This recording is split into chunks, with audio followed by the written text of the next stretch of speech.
नमस्कार, जनहित एक्सप्रेसमध्ये आपले सहर्ष स्वागत।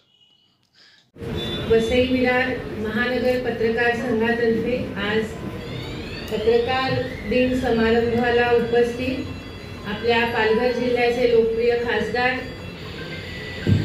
श्री हेमंत सवरा साहेब, नालासोपारा विधानसभेचे सगळ्यांचे लाडके आमदार श्री राजन अप्पा नाईक साहेब,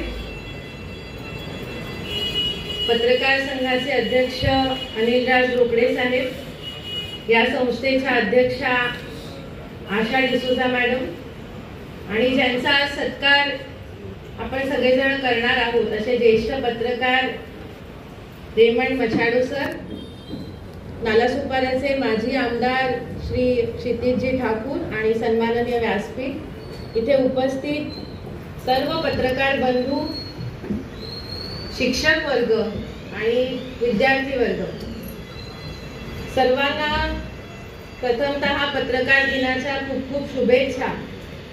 आणि 1926 साली स्वर्गीय पत्रकार बाळशास्त्री जांभेकर यांचे वृत्तपत्र दर्पण हे पहिल्यांदा प्रकाशित झालं आणि त्यांच्या या स्मृती प्रित्यर्थ हा पत्रकार दिन साजरा केला जातो। सत्यनिष्ठ पत्रकारितेला प्रोत्साहन देण्यासाठी, पत्रकारांच्या योगदानाचा सन्मान करण्यासाठी हा पत्रकार दिन साजरा केला जातो। स्वातंत्र्यपूर्व काळामध्ये टिळकांनी केसरी वृत्तपत्र सुरू केलं, त्यानंतर बाळशास्त्री जांभेकर स्वर्गीय बाळशास्त्री जांभेकरांसारख्या पत्रकारांनी दर्पण वृत्तपत्र सुरू केलं। ही वृत्तपत्र सुरू करण्याची कारण ही होती की त्यावेळेला ब्रिटिशांच्या मार्फत जो अन्याय होत होता, अत्याचार होत होता आपल्या स्वकीयांवरती, त्याला वाचा फोडण्यासाठी काहीतरी माध्यम असावं, समाजाला जागृत करण्यासाठी काहीतरी माध्यम असावं आणि त्यासाठी या वृत्तपत्रामधनं समाजाची जागृती करण्यात आली। ब्रिटिशांनी जो गुलामगिरी ब्रिटिश आपल्यावर करत होते, त्या गुलामगिरीला वाचा फोडण्यासाठी या वृत्तपत्राने खूप मोठं योगदान दिलं। आणि स्वातंत्र्यानंतर सुद्धा असे अनेक पत्रकार आपल्या देशामध्ये होऊन गेले की ज्यांनी त्या त्या काळामध्ये परिस्थितीमध्ये समाजाला जागृत करण्याचं काम केलं। आजही पत्रकारितेचं स्वरूप जरी बदललेलं असलं, खूप आधुनिकता आलेली आहे, तंत्रज्ञान बदललेलं आहे। प्रिंट मीडियावरून आता आपण चॅनेल्सवर, यूट्यूबवर किंवा इलेक्ट्रॉनिक मीडियावरती जरी आलेलो असलो तरी प्रिंट मीडियाचं महत्त्व कमी झालेलं नाही। मी आजही बघते की आपल्या घराघरांमध्ये वृत्तपत्र येत असतात आणि त्या वृत्तपत्रांनी समाजाची जी जनजागृती होत असते त्याचं महत्त्व खूप मोठं आहे।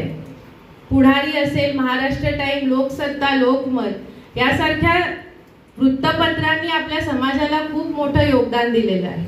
आणि रोकडे सरांसारखे ज्येष्ठ पत्रकार ज्यांनी त्यांचं संपूर्ण आयुष्य हे समाजाला जागृत करण्यासाठी आणि समाजातले प्रश्न लोकांसमोर आणण्यासाठी त्यांनी पूर्ण आयुष्य त्यांचं खर्ची केलं, अशा पत्रकारांचा सन्मानाचा हा दिवस आहे।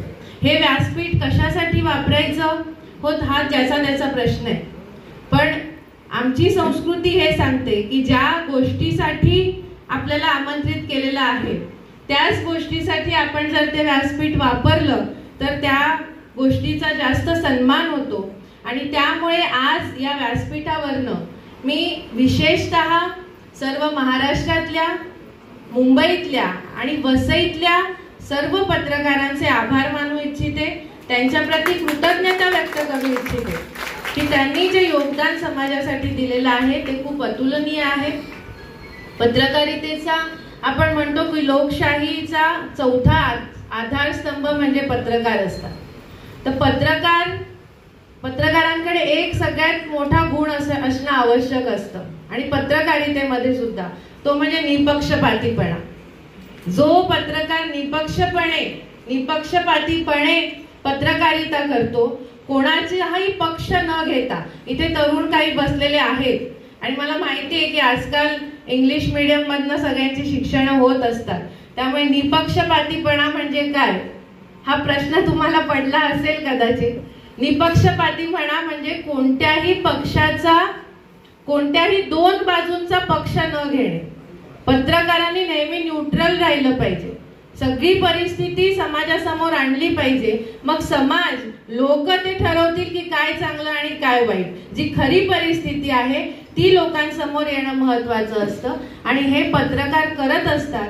वसईतल्या पत्रकारांकडनं माझ्या खूप अपेक्षा आहेत की आपली परिस्थिती वसईतली ही खूप वेगळी आहे आणि ह्या वेगळ्या परिस्थितीमध्ये पत्रकारांचा जो रोल असतो तो खूप महत्वाचा असतो.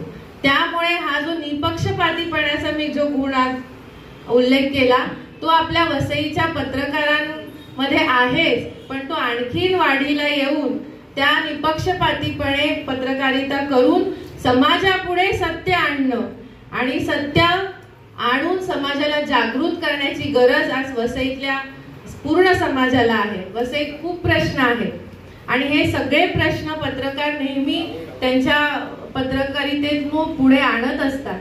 मला एक गोष्टीचा उल्लेख करावासा वाटतो की गेल्या जानेवारी महिन्यामध्ये महाराष्ट्र सरकारने एक चांगला GR आणला, एक चांगला कायदा आणला.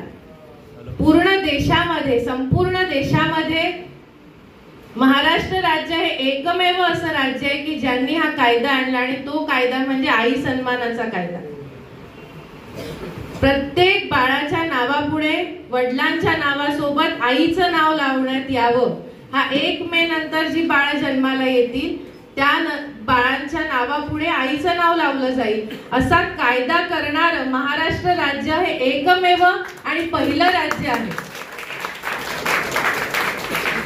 आणि अनेक वर्ष या मागणीसाठी महाराष्ट्रामध्ये वेगवेगळे कार्यकर्ते आंदोलन करत होते, आवाज उठवत होते. विधानसभेमध्ये विधान परिषदेचे, विधानसभेचे आमदार आवाज उठवत होते आणि त्यामध्ये आम्ही सुद्धा होतो. आमचा सुद्धा खारीचा वाटा होता. ह्याबाबत मला खूप अभिमान आहे आणि मला वसईच्या पत्रकारांचं कौतुक करायचे आणि त्यांचे आभार मानायचे की जेव्हा जेव्हा या गोष्टी संदर्भात आंदोलन करण्यात आली. मला आठवतं की आपण गेल्याच 3 जानेवारीला सगळ्या तहसीलदारांना त्यांच्या नावाची पाटी आईच्या नावासहित देण्याचं आंदोलन केलं होतं आणि त्या आंदोलनाला वसईतल्या पत्रकारांनी खूप प्रसिद्धी दिली होती. प्रत्येक पेपरमध्ये ही बातमी आली होती आणि त्यानंतर हे धोरण जाहीर करण्यात आलं होतं. तर कोणतेही धोरण जेव्हा शासन जाहीर करत असतं, कोणतेही पॉलिसी जेव्हा जाहीर करत असतं ते करण्यामध्ये पत्रकारांचा सुद्धा खूप मोठा हिस्सा असतो आणि म्हणून मी परत एकदा सगळ्या पत्रकारांचे आभार मानते. आपल्याला सगळ्यांना माहिती आहे की हे वर्ष संविधानाचं अमृत महोत्सवी वर्ष म्हणून साजरं केलं जाते. आपल्या संविधानाला 75 वर्ष पूर्ण होत आहे आणि संविधानाने जर सगळ्यात महत्वाची कोणती गोष्ट आपल्याला दिलेली असेल तर ते आपले मूलभूत अधिकार दिलेले आहेत. स्वातंत्र्याचा अधिकार, समानतेचा अधिकार, अनुच्छेद 19 मध्ये स्वातंत्र्याचा अधिकार दिलेला आहे आणि त्यामध्ये अभिव्यक्ती स्वातंत्र्याचा अधिकार दिलेला आहे. अभिव्यक्ती स्वातंत्र्य आणि पत्रकारिता ह्याचा खूप जवळून संबंध येतो, पण ते अभिव्यक्ती स्वातंत्र्य आपण कसं वापरायचं ह्याला सुद्धा काही मर्यादा असतात. नेहमी आपण म्हणतो की जे मूलभूत अधिकार दिलेले आहेत आपल्याला ते समोरच्याच्या उंबरठ्यावर जाऊन थांबतात. मी कोणाच्याही घरात जाऊन घुसून हे सांगू शकत नाही की मला स्वातंत्र्याचा अधिकार आहे मग मी तुझ्या घरावर अतिक्रमण करणार. त्यामुळे स्वातंत्र्याचा जरी अधिकार असेल तरी तो समोरच्याच्या उंबरठ्यावर जाऊन थांबतो. म्हणून पत्रकारांनी सुद्धा आपली पत्रकारिता करत असताना आपल्या अभिव्यक्ती स्वातंत्र्याचा विचार हा खूप जपून करावा आणि मला खात्री आहे की हे सगळं करत असताना आपलं अभिव्यक्ती स्वातंत्र्य हे अखंड राहील, निरंतर राहील आणि पत्रकारितेला मला असं वाटतं आणखीन बळ देण्याची आता गरज आहे. प्रिंट मीडियाला आणखीन सशक्त होण्याची गरज आहे आणि आमच्याकडनं, लोकप्रतिनिधींकडनं जे सहाय्य पत्रकारांना आवश्यक असेल ते निश्चित आपण देण्याचा प्रयत्न करू.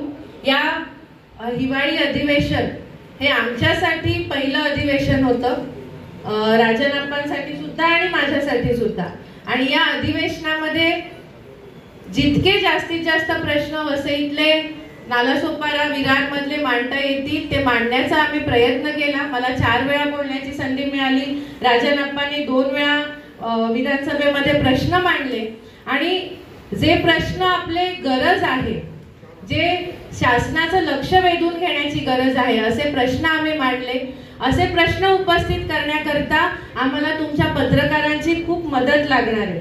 त्यामुळे तुमचे सजेशन्स असतील, तुमचे जे महत्त्वाच्या बातम्या असतील किंवा महत्त्वाच्या घटना असतील, ज्यासाठी शासनाचं लक्ष वेधणं आवश्यक आहे, अशा पद्धतीच्या घटना, अशा पद्धतीचे प्रश्न आमच्या समोर आणत जा, आमचं प्रबोधन करत जा, जेणेकरून आपल्या वसईकरांचा आवाज शासनापर्यंत आम्हाला पोहोचवता येईल. आणि या सर्वांकरता तुम्हाला खूप खूप शुभेच्छा.